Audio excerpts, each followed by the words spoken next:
ભારત સરકારે રક્ષાબંધનને સંસ્કૃત દિન તરીકે ઉજવવાનું નક્કી કરેલું છે. સંસ્કૃત દિનનો આ પ્રથમ દિવસ હતો, જેની અંદર બાળકોમાં, વિદ્યાર્થીઓમાં અને સામાન્ય પબ્લિકની અંદર સંસ્કૃત ભાષા પ્રત્યેનું મહત્વ, સંસ્કૃત ભાષા પ્રત્યેની જાગૃતિ આવે અને એના દ્વારા સંસ્કૃતનો પ્રચાર પ્રસાર થાય એ માટેની આખી રેલીનું આયોજન કરવામાં આવ્યું હતું. આ રેલીની અંદર બહોળી માત્રામાં વિદ્યાર્થીઓ સમ્મિલિત થયા હતા.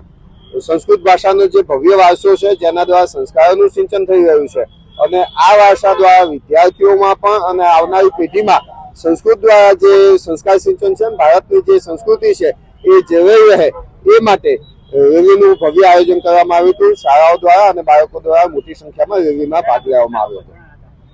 1500 જેટલા વિદ્યાર્થીઓ રેલીની અંદર સામેલ થયા હતા.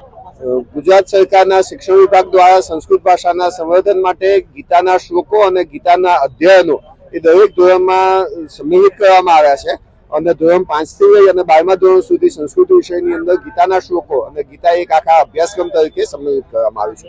રેલીની અંદર અમે સંસ્કૃતની અંદર ગરબા, લોકોનો સંકલ્પ એવો હોય કે ગરબા કે શ્લોકો જે છે એ એટલા સુગમ્ય કે યાદ રાખી શકાય એવા નથી, એટલે સંગીતમય રીતે અને વૈબદ્ધ રીતે સંસ્કૃતની અંદર ગરબા, સંસ્કૃતના શ્લોકો એ વિવિધ ટેબલો દ્વારા, પ્રદર્શનની દ્વારા કરવામાં આવેલા હતા. 5 જેટલા ટેબલો હતા, જેની અંદર વલભી વિદ્યાપીઠથી લઈ અને સંસ્કૃત ભાષાના જે સાહિત્ય છે તેનું પણ પ્રદર્શન કરવામાં આવ્યું હતું અને એ તમામ ટેબલોની અંદર સંસ્કૃતના શ્લોકો, ગીતાના શ્લોકો અને સંસ્કૃતના ગરબા એ પણ વગાડવામાં આવ્યા હતા, જેથી સંસ્કૃત લોકોને સાંભળવામાં પણ મજા આવે અને એની જે મધુરતા છે એ પણ રેલાવી શકાય.